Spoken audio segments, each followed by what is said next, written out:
Bismillahirrahmanirrahim. Assalamualaikum warahmatullahi wabarakatuh. Pada hari ini saya akan melakukan proses coaching. Saya Hiradini Faiza sebagai seorang coach dan rekan saya Kartini Dewantari sebagai seorang coaching dan rekan saya Purwanti Ningsih sebagai observer. Assalamualaikum Bu Dini. Waalaikumsalam Bu Ibu. Ini sudah siap jadi coach nih. Insya Allah sudah siap. Sebelum melakukan proses coaching, kemarin kan sudah saya kirimi assessment ya Bu ya. Seperti ini ya Bu rubriknya. Sudah paham betul ya? Insya Allah saya sudah. Jadi nanti ada prasupervisi, ada 4 ini ya poin penilaiannya. Observasi saat pelaksanaan coaching dan pasca nggih. Kira-kira dari sini ada pertanyaan Bu? Dari poin-poin itu insya Allah bisa saya pahami Bu, karena ini langkah-langkahnya sudah jelas. Oh ya, alhamdulillah. Alhamdulillah.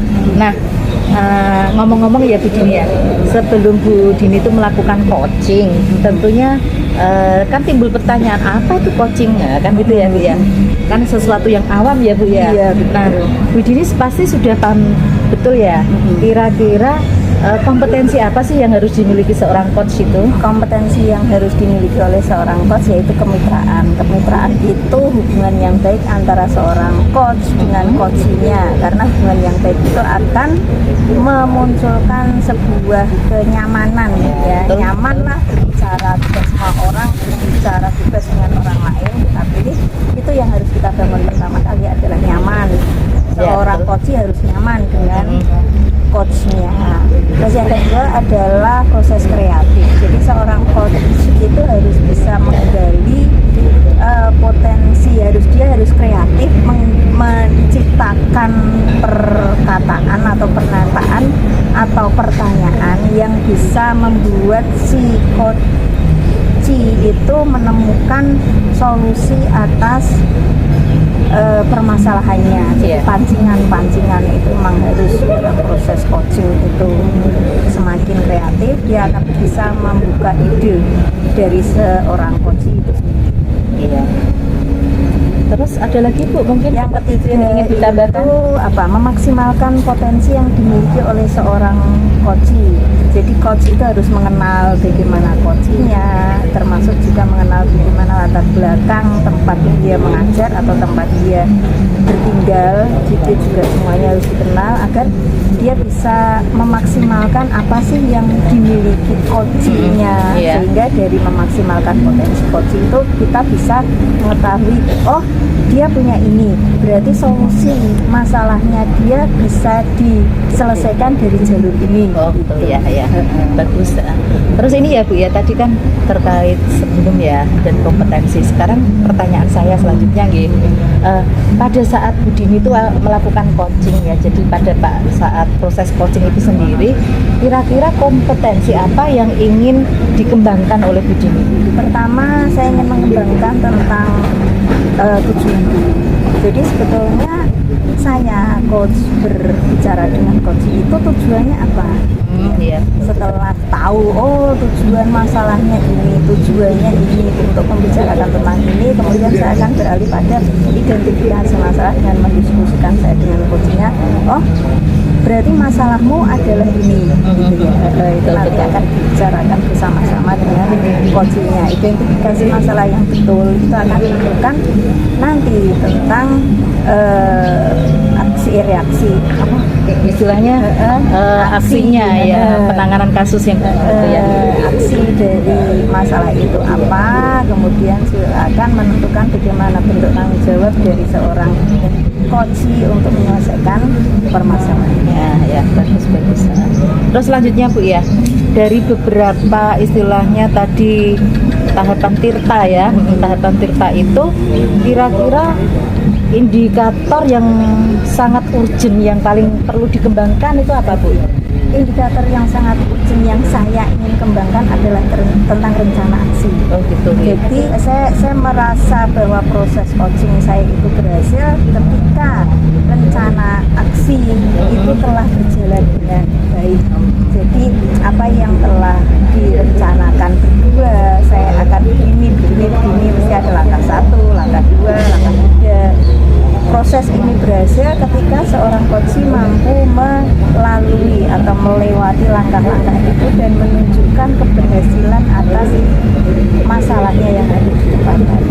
ketika dia sudah berhasil melaksanakannya, saya pun akan senang ya. Dengan keberhasilan beliau merupakan dasar bagi saya bahwa saya telah berhasil melakukan proses coaching. Terima kasih ya Bu ya. Nah tujuannya tuh, tujuan dari coaching yang Ibu lakukan itu dikatakan berhasil atau mencapai tujuan tuh kira-kira apa ya Bu ya?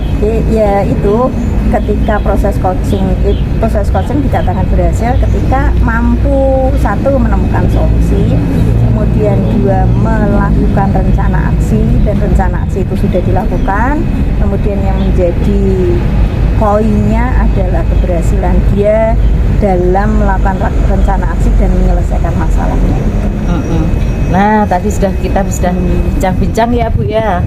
Berarti dari obrolan kita yang kita sampaikan dan kita lakukan saat ini, saya bisa menarik kesimpulan bahwa Bu Dini sudah siap ya untuk melakukan aksi coaching ya. Selamat melakukan job Bu Dini. Ya, mohon bantuannya.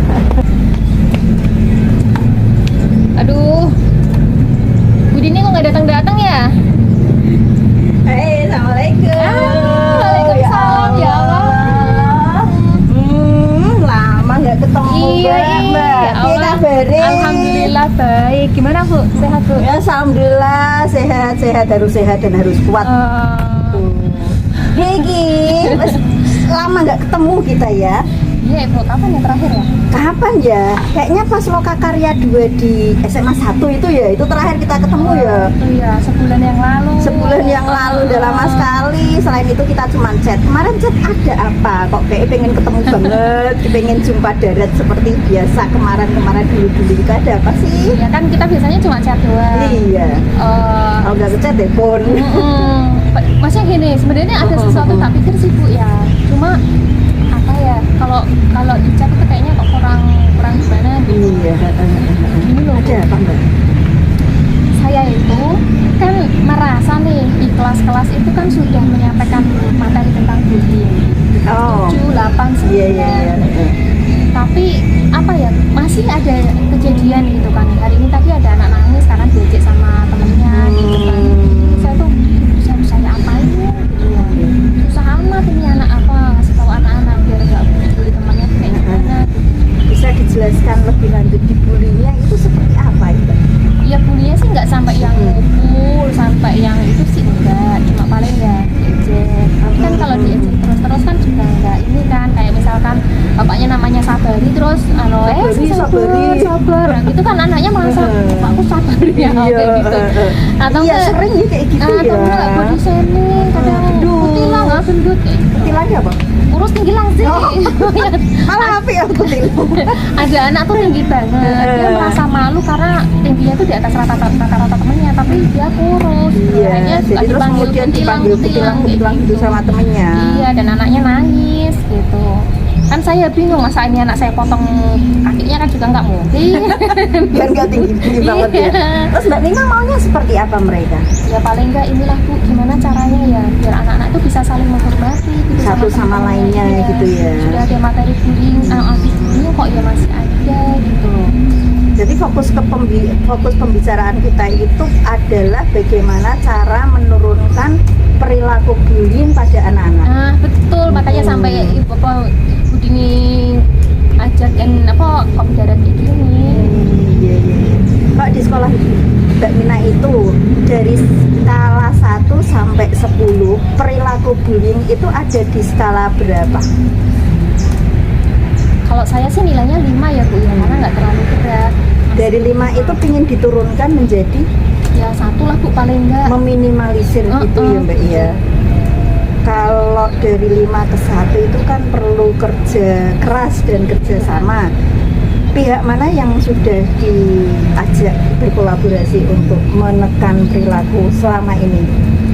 Kalau selama ini tuh sebenarnya sekolah itu kan sudah ada aturan ya Bu ya, aturan sekolah untuk menghormati teman, nggak membuli teman, dan di kelas-kelas pun juga sudah ada kesepakatan gitu kan. Kesepakatan kelas atau Iya. Dan saya yakin sih loh teman-teman guru yang lain pastinya juga sudah saling mengingatkan kalau ada perilaku yang nggak pas gitu. Tapi kok ya masih ada kejadian.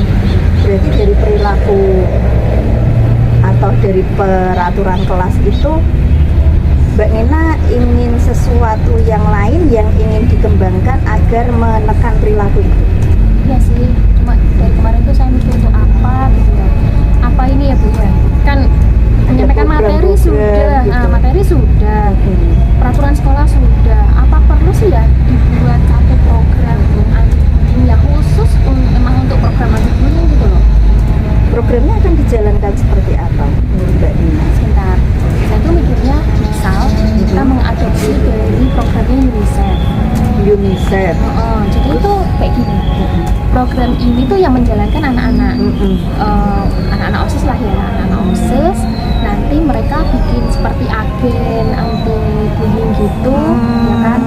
Nah di situ mereka Seru akan sekali mencari ada perwakilan-perwakilan kelas Dari mereka sendiri. jadi nanti bikin agen anti bullying itu dari perwakilan kelas dan anak-anak OSIS. Nanti Difokuskan pada anak OSIS dulu. iya, anak OSIS yang sebagai pemerakarsanya, Iya, terus nanti dia ngajak teman-teman yang masing-masing Pionir mereka gitu di ya. masing-masing kelas. Nah itu nanti dibuat agen perubahannya yang itu kan.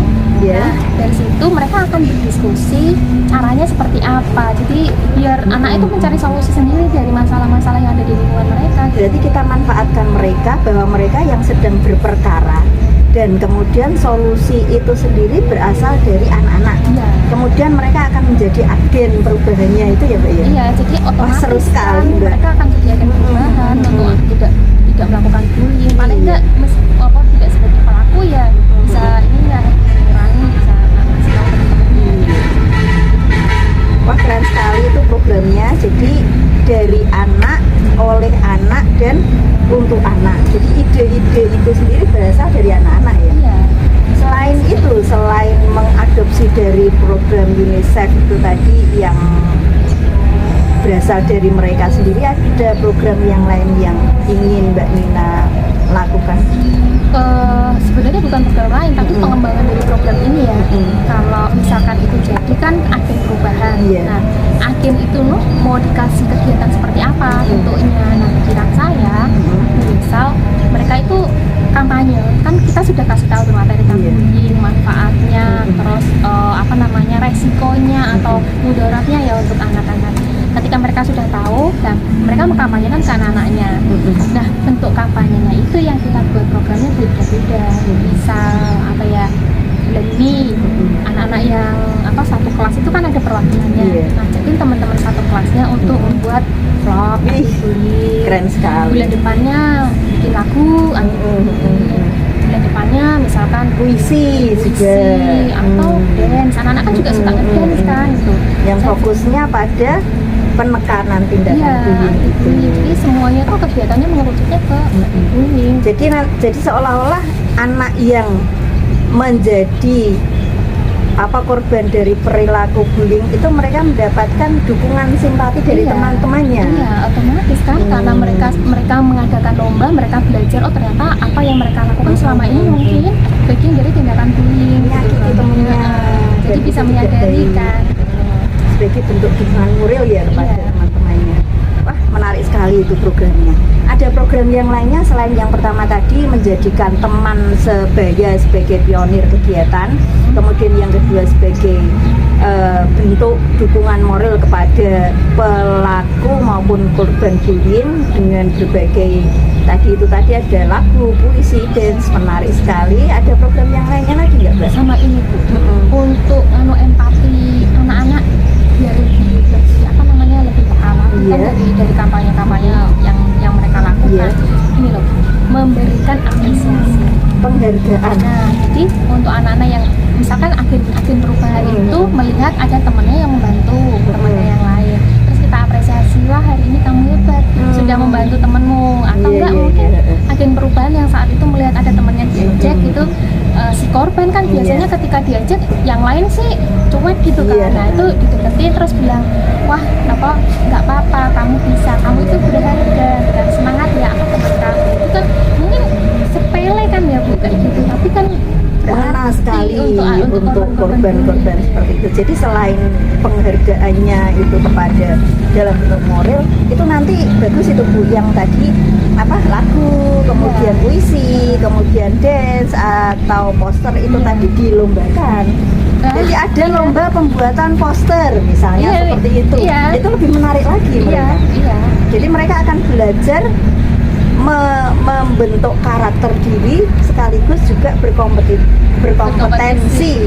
Kompetisi. antar mereka. iya betul, memang rencananya seperti itu, jadi biar nggak sia-sia mereka juga punya semangat untuk membuat yang lebih baik kan. Iya betul. Oh ya. Ada program lainnya lagi nggak Mbak? Kalau sudah seperti itu kan kepalang tanggung nih Bu. Iya, sudah Anak sekalian sudah, besar lah. nah, anak sudah, Guru sudah. Siapa orang lagi? tua dan Waduh. alumni. Belum nih. Wah, mereka juga terlibat dalam program besar Iya. ini karena sesungguhnya bullying itu kan bisa terjadi di mana saja. Iya, di rumah Tidak juga hanya bisa. di lingkungan sekolah, tidak hanya antar teman, bisa jadi ketika mereka keluar, bahkan di keluarga sendiri bisa terjadi, atau bahkan di kampung-kampung itu bisa terjadi. Sekalian itu aja Mbak. Iya, rencananya juga gitu. Jadi Jadi melibatkan apa? Orang tua. orang tua atau alumni juga bisa. Caranya bagaimana? Sebentar. Kalau orang tua, kalau selama ini sih kita pakainya alumni ya. Iya. Orang tua belum Alumni banyak. SMP itu Iya, yang alumni didatangkan. didatangkan. Tapi selama ini kan untuk karir. Nah, ini besok difokuskan pada mendatangkan kakak alumni untuk Ya. apa dukungan bagaimana biar bullying ini bisa ditekan. Orang tua Iya, juga iya, kita iya. datangkan biar anak-anak itu punya pemahaman yang lebih tentang apa ya bullying itu seperti apa gitu. Untuk orang tua yang didatangkan itu mereka datang ke sekolah dalam rangka apa? Sebagai guru tamu, Berarti mereka juga memberikan edukasi kepada Iya. anak-anak. iya memberikan edukasi. Jadi Tadi kan ini Mbak Nina kan mengundang orang tua dan alumni iya. sebagai guru tamu. Terus gimana lagi itu? Nah, nanti kalau sudah kan program itu sudah berjalan tuh Iya. beberapa bulan kan karena ada beberapa kampanye dan ada program tamu alumni. Nah, di puncaknya akhirnya biar wah gitu kita bikin selebrasi. Wih, selebrasi gimana Selebrasi itu? dan pameran.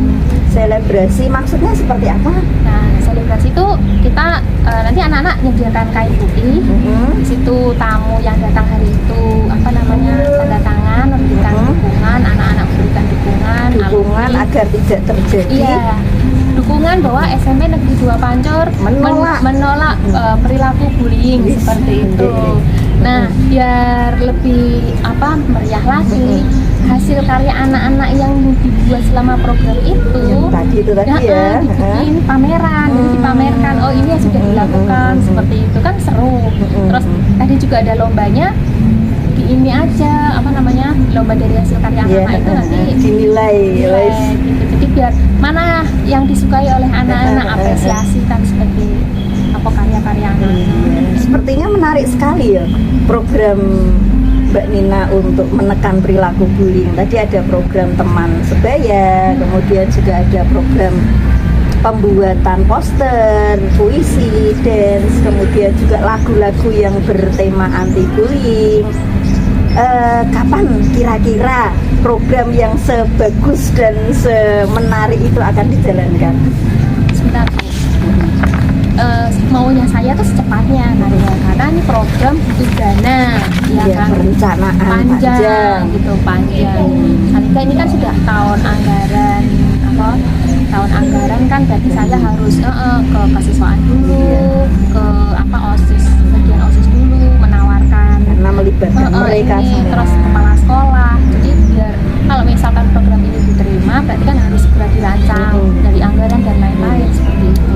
Ya sesegera mungkin ini mumpung kelas meeting besok deh saya tak nemuin kesiswaan sama OSIS sama anak OSIS. Pertama yang akan ditemui Saya ini dulu ke sekolah. enggak dari dulu kalau kepala sekolah itu saya lagi senang kalau maju ke kepala sekolah itu sudah ada gambaran lengkap, jadi kepala sekolah itu tidak sepotong-potong.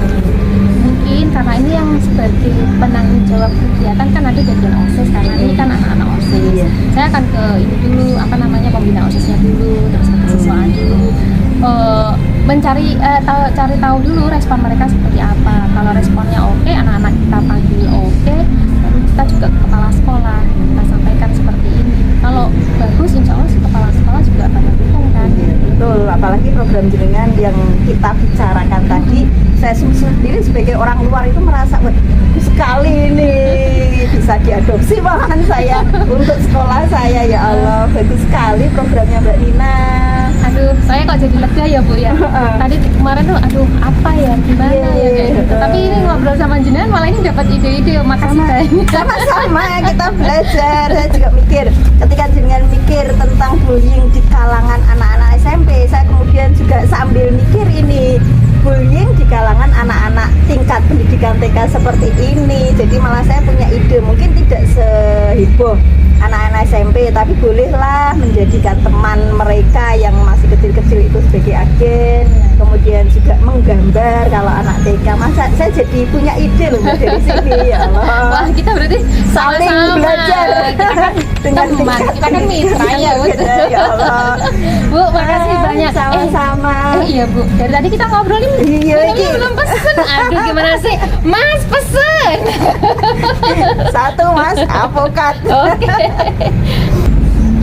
Alhamdulillahirabbil alamin, karena pada sore hari ini saya ditemani oleh dua guru-guru yang hebat. Sebelah saya ada Bu Kartini Dewantari ya, sebelah kiri saya ada Bu Heradini Faisah. Di sini saya ingin melakukan kewajiban saya sebagai observer ya. Saya ingin bertanya kepada coachnya ini ya, sesuai dengan indikator ketercapaian dari pengembangan yang diinginkan oleh Bu Dini ya. Kira-kira dalam proses ini yang sudah Ibu lakukan terkait dengan indikator yang dapat dikembangkan itu apa Bu? Alhamdulillah tadi saya ingin mengembangkan ke tujuan dan identifikasi masalah. Dari percakapan dengan Bu Nina, ketemulah kedua-duanya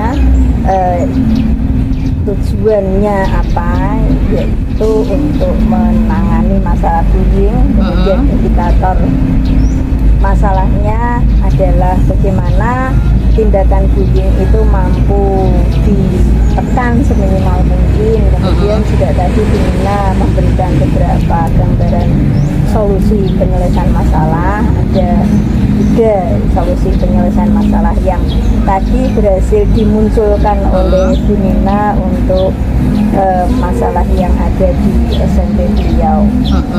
Nah, dari catatan yang Bu Dini peroleh ya dari hasil proses coaching dengan Bu Nina itu apa Bu? Yang pertama memang Bu Nina terlihat, pertama beliau terlihat ada masalah apa nih, kemudian dengan pembicaraan yang mengalir tadi, kemudian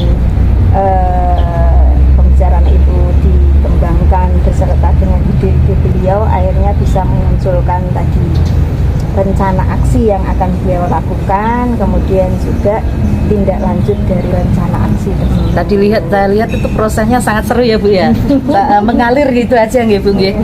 Saya sangat salut sekali, wah ini seolah-olah curhat dari hati ke hati nih. Dari jiwa ke jiwa. Iya, presence betul-betul dihadirkan. Jadi juga pertanyaan disampaikan juga berbobot semua ya. Terus menurut Ibu ya sebagai coach, kira-kira kompetensi apa lagi yang dapat dikembangkan oleh Bu Nina dalam mengatasi masalah bullying yang ada di sekolahnya Bu? Secara keseluruhan itu sudah bagus sih, bagaimana cara beliau mengkotakkan masalah itu sehingga tidak melebar kemana-mana. Kemudian bagaimana pada pembicaraan tersebut yang terjadi tadi, kemudian beliau terbersit ya sambil mikir-mikir, kemudian beliau menemukan ide-ide yang saya rasa cukup brilian untuk mengatasi masalah perundungan atau bullying di sekolahnya. Jadi semoga dengan rencana aksi, kemudian tidak lanjut, kemudian proses tanggung jawab yang beliau lakukan ke depannya, persoalan tentang pembulian sudah berhasil ditekan sekecil mungkin. Tapi sih targetnya 1% ya. Dari 5 level 5 Skalanya levelnya terus 1 ya. Level 5 ke skala 1 dengan program yang banyak tadi dan cukup menarik, sehingga mungkin kalau itu berhasil di sekolahnya Bu Nita akan menjadi tolak ukur ketika kasus pembulian itu terjadi di sekolah lain, mungkin juga dengan jenjang pendidikan yang berbeda, Betul, bisa diadopsi lah. Jadi yang disampaikan Bu Nina tuh tadi bisa menginspirasi kita semua gitu ya, Ya, betul. terkait untuk usaha, untuk solusi lah untuk mengatasi masalah bullying ya. Nah, terima kasih atas ilmu yang diperoleh. Saya juga sebagai observer itu sangat kagum Bu, terus terang dengan ide-ide yang ditampilkan ya. Semoga apa yang kita lakukan hari ini bermanfaat bagi kita semua. Terima kasih semua.